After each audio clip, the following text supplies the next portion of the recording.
Bienvenue dans Petit Partage, le podcast de l'Ombrelle. Je suis Séverine Borges, aux côtés des familles depuis plus de 25 ans.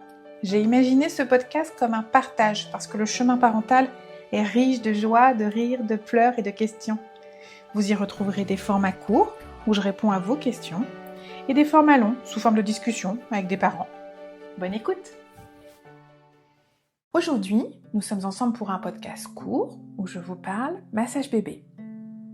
C'est la première chose que j'ai proposée au sein de l'Ombrelle il y a maintenant 10 ans. Il se passe tellement de choses dans ces moments-là que j'ai eu envie de partager avec le plus de parents possible. Le docteur Ashley Montagu explique dans son livre « La peau et le toucher » que les humains ne peuvent pas survivre sans le toucher. C'est un besoin fondamental et j'en suis convaincue. Il y a certaines cultures, comme l'Inde et l'Afrique, où ce sont des rituels journaliers transmis de mère en fille. Vous vous posez peut-être la question de savoir si c'est fait pour vous et si cela va vous aider et aider votre bébé. Masser bébé est accessible à tous, ce n'est pas particulièrement technique et c'est pour vous si cela vous fait envie. Masser bébé va contribuer à nourrir ce lien que vous construisez depuis sa naissance et même avant.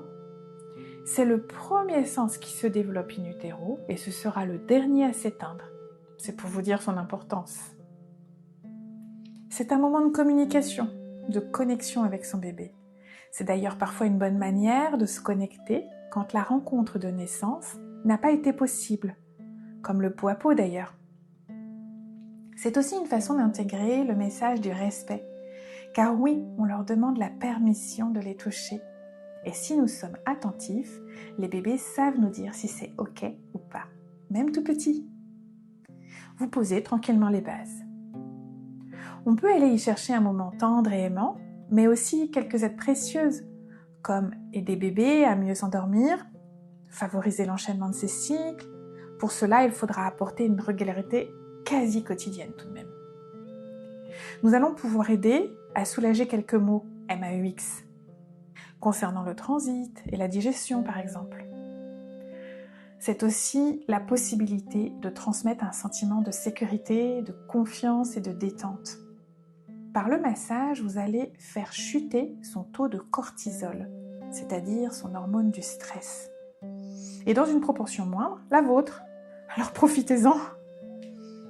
Comme toute activité ou moment partagé avec votre bébé, il faut que cela vous plaise pour passer un bon moment, qu'il dure 5 ou 30 minutes. Si ce n'est pas le cas, faites autre chose, ne vous forcez pas. Vous pouvez vous lancer seul, au feeling. Faites-vous confiance, votre bébé vous dira si c'est OK. Et si les pleurs arrivent, c'est le moment d'arrêter. Ou vous pouvez participer à des ateliers, l'occasion d'apprendre la technique et de rencontrer d'autres parents. Pendant les ateliers, nous allons au rythme des bébés. C'est un temps de partage aussi.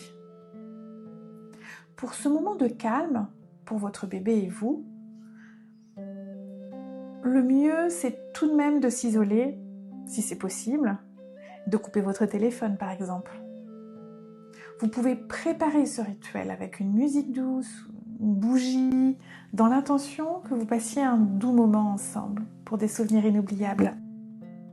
Pour ce qui est de l'huile, je propose d'utiliser une huile comestible, comme colza tournesol ou voilà.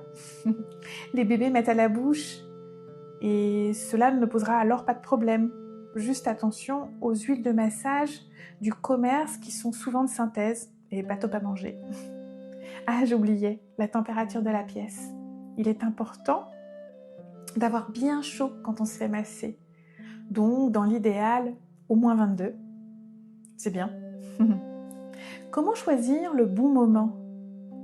Eh bien, le bon moment, c'est le moment où votre bébé est en éveil calme.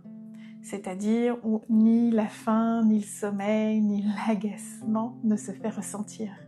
Je vous souhaite à tous de bons moments de massage avec vos bébés. Que la vie vous soit douce.